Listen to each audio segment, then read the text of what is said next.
Tapos susungkitin nyo lang yun guys, dyan yung valve. Aray kong init. Paso ako. Yun, may isa pang box. Open ulit, mabilisan.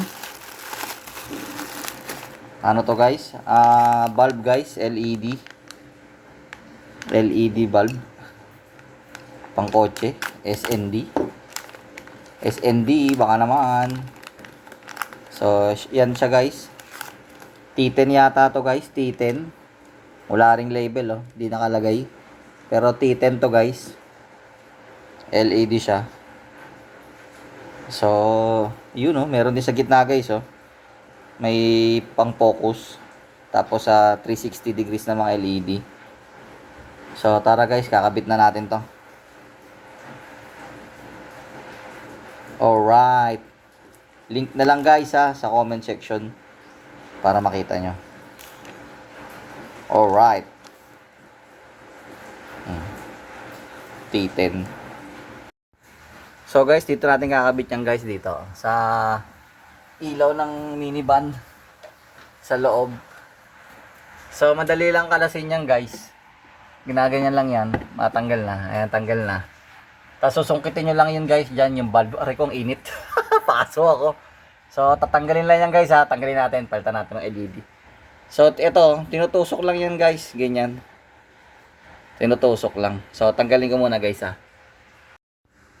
So ayan yan guys. Yung bombilya. Punutin lang yan guys. Inihila. Inihila. Yan o. Kita nyo yung sakit. Dalawa lang yan guys. Dalawa. Tapos ito kakabit natin guys. Tusok nyo lang yan guys. Para ano lang din. Ganun lang din. Testing. Light check. Ang ganda. Ang liwanag. Sa ano hindi siya ganun kaliwanag. Pero sa personal maliwanag yan guys. Kabit natin to. Light check. Ang liwanag. Ang liwanag. Ang liwanag ng minivan. So babalik to guys. Babalik yung original guys ha. Para makita nyo yung diferensya. Wait. So guys, binalik ko yung luma. Ito yung luma. So patay ko yung plus. Madilim siya guys. Madilim. Ang laking diferensya guys. So bili na kayo guys. Apakabisa. Alright. Bali guys, pwede rin yung ilaw na yun dito sa park light ng minivan. So papalitan ko siya ng LED. Ito guys yung LED natin isa. Ito yung park light, ito yung signal. So papalitan ko rin siya ng LED. Same lang size yung ano niya guys, yung bulb niya. So tara, palitan natin. So sa likod, pinapalitan sa likod. So ayan guys yung likod ng headlight ng minivan. Ito yung assembly niya. Ito yung headlight mismo. Ito yung park light. So iniikot lang yan. Yan, iniikot. Tapos mawawala na sa lock yan guys.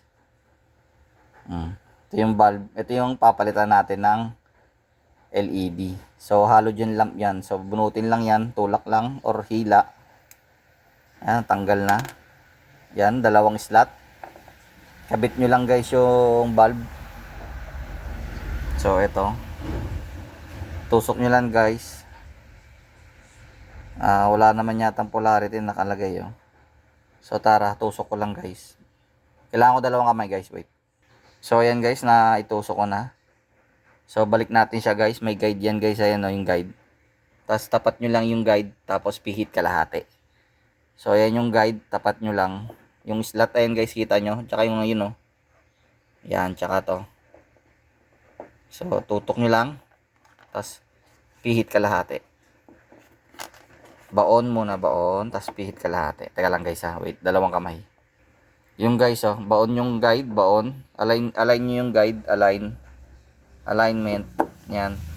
As tulak konti, as ganon. Clockwise. Maglalak na yan guys. So ayan na siya guys. Alright na. Ito yung luma. So check light tayo. Check light. So yan guys yung yung stock park light. Stock park light check. So kabit natin yung actual LED park light. So ayan guys yung park light. Ang liwanag guys. Sulit. May focus pa yan sa gitna. May beam.